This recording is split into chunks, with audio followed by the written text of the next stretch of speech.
Hey, so this is a video of how to show you um, how to change your profile picture um, for your classes.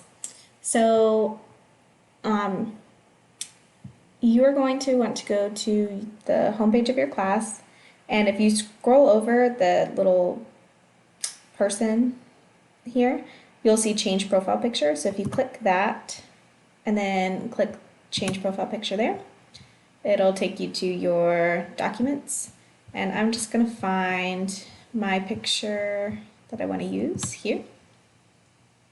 Click open, and now it's pretty zoomed in on my face, so you can use this bar to zoom in and out. So definitely not doing that. I'm going to scroll out as far as possible and then kind of get my face a little more centered in there. And then crop and save. And now you have a picture.